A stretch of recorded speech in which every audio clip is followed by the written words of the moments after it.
Salut, c'est Guillaume de Strong Guy Fitness. Aujourd'hui, je vous présente les sangles de levage Rogue en cuir. Je vous explique ce que c'est, à quoi ça sert, combien ça coûte et comment on les met. Allez, c'est parti. Alors celles-ci, elles ont été achetées sur le site Rogue Europe. Elles sont fabriquées aux États-Unis et cousues dans le bel état de l'Ohio, s'il vous plaît.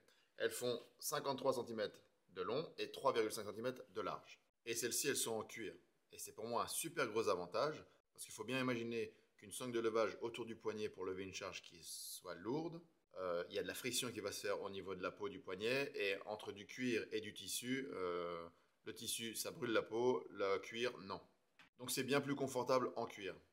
Maintenant, ça se ressent aussi au niveau du prix. Celles-ci, elles sont à 20 € sur le site Rogue, sans compter les frais de livraison. On peut trouver des modèles en tissu comme ça sur Amazon, déjà sur Amazon à moins de 10 €.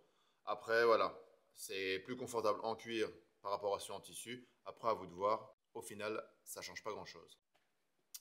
Alors, les straps, ça sert à quoi? Ça sert à ne plus devoir maintenir la charge avec les avant-bras et les mains. Enfin, un tout petit peu quand même, mais ça n'a plus rien à voir.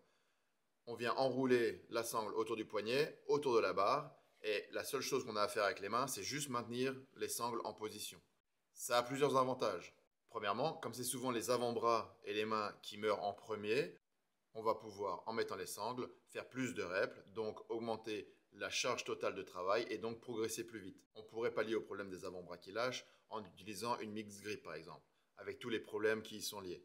Là, l'avantage, c'est qu'avec les sangles, on va pouvoir garder une préhension en pronation, un alignement du corps optimal et donc limiter les risques de blessure et de déséquilibre. Troisième gros avantage, étant donné qu'on n'a pas le facteur limitant qui sont les avant-bras et les mains et qu'on doit moins se concentrer dessus, on va pouvoir mettre plus de focus sur les abdos, le dos, les jambes, pousser le sol avec les pieds, etc.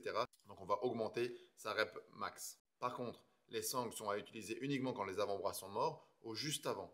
On va faire tout notre travail de rep avant, sans les sangles, pour pouvoir augmenter la résistance et la force au niveau des avant-bras et des mains pour pouvoir devenir un être humain plus fort. Maintenant, comment on place les straps? On va voir directement. Donc comment je fais? Ici j'ai la boucle, je viens placer la sangle dedans. J'ai ma sangle qui est comme ça, je viens mettre la main comme un bracelet et je viens serrer autour du poignet et j'essaie qu'il y ait le moins de jeu possible. La sangle doit être entre mon index et mon pouce. Là, elle est parfaitement bien mise. Je viens ensuite placer ma main au niveau de la barre et je viens enrouler avec la sangle autour de la barre.